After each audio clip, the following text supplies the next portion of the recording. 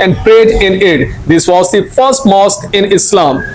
कुबा के मुकाम पे हजरत अली भी उनको आके ज्वाइन हो गए, जो मक्का से बाद में चल पड़े थे. और इसी मुकाम पे नबी सल्लल्लाहु अलैहि वसल्लम और हजरत अली और हजरत अबू बकर ने 4 दिन क़याम किया. यहाँ पर एक मस्जिद बनाई जिसमें उन्होंने नमाज पढ़ी, और ये इस्लाम की सबसे पहली मस्जिद है. On Friday he left for Yasrib. On the way, he offered the first Friday prayer in the valley of the Bani Salim with 100 Muslims. रास्ते में जब वो यसरब के लिए यहां से भी निकल पड़े कुबा से, तो रास्ते में एक जगह आई, वहां पे वैली ऑफ बनी सलीम थी. वहां पे 100 मुसलमानों के साथ इन हजरात ने जुम्मे की नमाज अदा की, जो कि फर्स्ट फ्राइडे प्रेयर थी. In the meantime, the Muslims were anxiously awaiting their arrival in Medina. दूसरी तरफ जो मदीना के जो मुसलमान थे यानी आस और खजरज, वो बड़ी बेताबी से नबी सल्लल्लाहु अलैहि वसल्लम का इंतजार कर रहे थे, क्योंकि उनको भी पता चल गया था कि नबी सल्लल्लाहु अलैहि वसल्लम मक्का से मदीना के लिए निकल पड़े हैं. तो वो बड़ी बेचैनी से इंतजार कर रहे थे. Several of the immigrants from Makkah were living in the Quba, and every day after morning prayer they used to climb the volcanic rocks and scan the barren terrain outside the settlement. और जो Medina के लोग थे वो इतनी बेचैनी से इंतजार कर रहे थे कि वो सुबह की नमाज फजर अदा करते थे और जरा ऊंची जगह पे चढ़ के दूर इस तरह मक्का की तरफ देखते थे कि किसी के आने के आसार हैं या नहीं. तो वो नबी सल्लल्लाहु अलैहि वसल्लम की राह बड़ी बेताबी से तक रहे थे. On the morning of the September 4, 622, one of the Jews spotted a cloud of the dust on the horizon and called out to the Ansar. And अल्लाह का करना क्या हुआ कि 622 का एक दिन था, जो कि सितंबर 4 का दिन था. एक ज्यू ने, यहूदी ने दूर से देखा, क्योंकि रेगिस्तान था ना, तो जब ऊंटनी या घोड़े वगैरह चलते थे तो थोड़ी सी मट्टी उड़ती थी. तो एक ज्यू ने स्पॉट किया कि दूर से एक मट्टी उड़ रही है, तो उसने अंसार के लोगों को आवाज दी, sons of Qaylah, he is coming, he is coming. एक कैला के बेटो, वो आ रहा है, वो आ रहा है. At once, men, women, children searched out to meet the travelers and found them resting under the palm tree. उस जियो की आवाजें सुन के मदीना के लोग, जो कि औरतें, बच्चे, मर्द थे, सारे भागते हुए आए और उन्होंने देखा तो दूर पाम ट्री के नीचे ये हजरात आराम कर रहे थे, मदीना की तरफ आ रहे थे, लेकिन ऐसे उन्होंने थोड़ा सा आराम वहां पे किया था. Muhammad Sallallahu Alaihi Wasallam and Abu Bakr stayed in Quba for 3 days. Along the way, several people begged him to alight and make his home with them. रास्ते में जब मदीना की तरफ नबी सल्लल्लाहु अलैहि वसल्लम और हज़रत अबू बकर आ रहे थे, तो रास्ते में बहुत सारे लोगों ने इन दोनों हजरात से रिक्वेस्ट की, क्योंकि आप ये बार बार पढ़ रहे हैं कि यसरब यानी जो बाद में मदीना कहलाया, वहां के लोग अब नबी सल्लल्लाहु अलैहि वसल्लम से बहुत ज्यादा प्यार करते हैं. उन्होंने बहुत सारे लोगों ने इस्लाम कबूल कर लिया हुआ है और वो नबी सल्लल्लाहु अलैहि वसल्लम को अपना लीडर अब बना रहे हैं. तो वो बहुत प्यार करते थे. तो रास्ते में जो जो नबी सल्लल्लाहु अलैहि वसल्लम को अब मिलता जा रहा था, मदीना जैसे जैसे करीब आ रहा था, तो हर कोई नबी सल्लल्लाहु अलैहि वसल्लम से ये रिक्वेस्ट कर रहा था कि उनके घर में आप क़याम करें, और सारों की इल्तिजा थी ये. बट मोहम्मद सल्लल्लाहु अलैहि वसल्लम courteously refused. लेकिन नबी सल्लल्लाहु अलैहि वसल्लम बहुत ही इखलाक के दायरे के अंदर सबको इनकार करते जा रहे थे. Instead, he gave Kasba her head and asked God to guide her.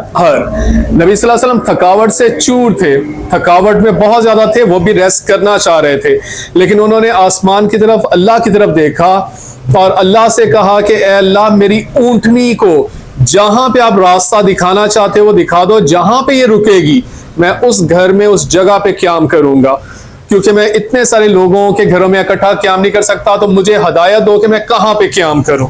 तो अल्लाह ने ऊपर आसमान की तरफ ये देख के सोचा. Eventually, she fell to her knees outside a mirbad, a place for drying dates, which belonged to one of the Ansar. तो अल्लाह का करना क्या हुआ कि जो नबी सल्लल्लाहु अलैहि वसल्लम की ऊंटनी थी वो एक ऐसी जगह जिसको मिरबाद कहते हैं, जहां पे खजूरों को सुखाया जाता है, जो कि एक इंसार की मलकियत थी वो जगह, वहां पे वो ऊंटनी अपने पांव को टेक के बैठ गई नीचे। Muhammad Sallallahu Alaihi Wasallam got down, allowed his luggage to be carried out into the nearest house, and then began to negotiate with the owner for the sale of the land. नबी सल्लल्लाहु अलैहि वसल्लम ने भी वहां पे अपना सामान वगैरह ऊंटनी से उतारा और एक करीब का घर उन्होंने देखा, तो जो भी वहां का मालिक था फिर उससे निगोशिएशन स्टार्ट हुई कि अल्लाह ने हमें कहा है कि यहाँ पे आप क्याम करो, तो ये घर अगर आप हमें सेल करना चाहते हैं तो बताएं कितने का सेल करेंगे, यानी निगोशिएशन हुई। Once the price was agreed upon, आखिरकार कीमत तय हो गई। All the Muslims got to work to build the Prophet Sallallahu Alaihi Wasallam's residence, और वहां पे नबी सल्लल्लाहु अलैहि वसल्लम का घर तमाम मुसलमान मिलके बनाने लगे, which would also serve as a place for prayer, जो कि नमाज की अदायगी के लिए भी ये जगह फिर मुख्तस हो गई। Abu Ayyub Ansari got the honor of hosting the Prophet Sallallahu Alaihi Wasallam till his own living shelter was built.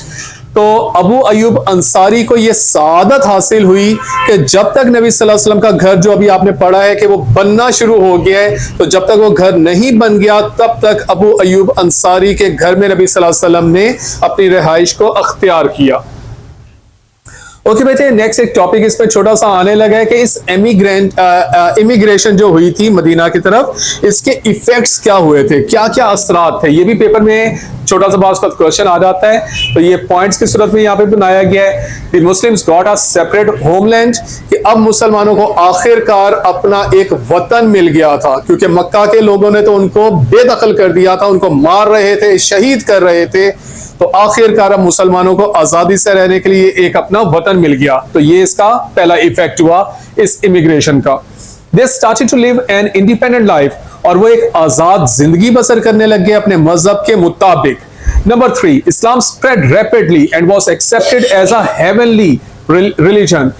इस हिजरत का ये बात फायदा हुआ कि इस्लाम अब बहुत तेजी के साथ फैलने लग गया, और ये एक मजहब के तौर पे एक्सेप्ट कर लिया गया कि ये अल्लाह का मजहब है।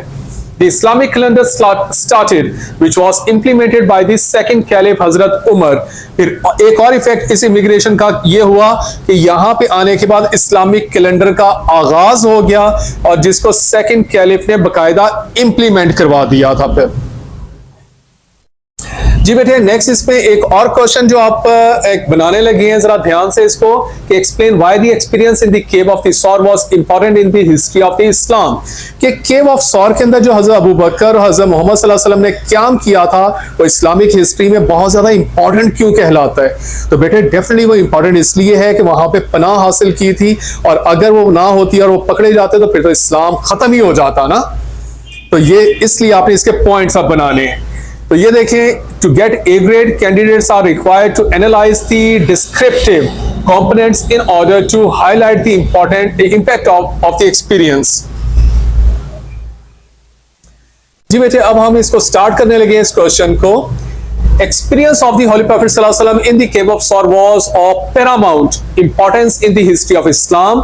His stay in the cave marked the frustration of his Meccan enemies on one hand, and survival and successful escape of the Holy Prophet Sallallahu Alaihi Wasallam and Abu Bakr on the other hand. तो बेटे, केव of सौर के अंदर हजरत Abu बकर और हजरत मोहम्मद सल्लल्लाहु अलैहि वसल्लम का जो स्टे था वो बहुत इंपॉर्टेंट इस लिहाज से है कि एक साइड पे जरा उसको इमेजिन करने की कोशिश करें ना कि उस पर हो क्या रहा था।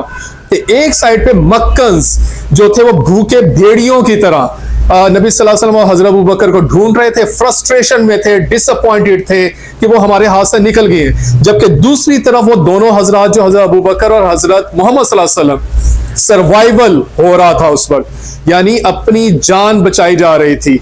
तो ये दो वाकयात एक ही वक्त में हो रहे थे। एक साइड पे फ्रस्ट्रेशन थी, डिसअपॉइंटमेंट थी, गुस्सा था, और दूसरी साइड पे एक उम्मीद थी कि हम वहां पे अगर पहुंच गए तो सब कुछ ठीक हो जाएगा, अभी हमें फिलहाल अपनी जान बचानी है, किस तरीके से यहां से एस्केप करना है। तो ये साइड बाय साइड ये दोनों मामला उस वक्त चल रहे थे।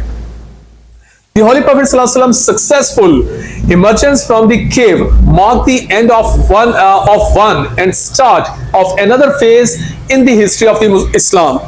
तो केव ऑफ सौर से निकल के मदीना तक जाने का जो दरअसल रास्ता था, ये दरअसल दो डिफरेंट टाइम को रिप्रेजेंट कर रहा है कि नबी सल्लल्लाहु अलैहि वसल्लम एक मुश्किल फेज से निकल रहे हैं और केव ऑफ सौर से आगे एक होपफुल फेज के अंदर एंटर हो रहे हैं।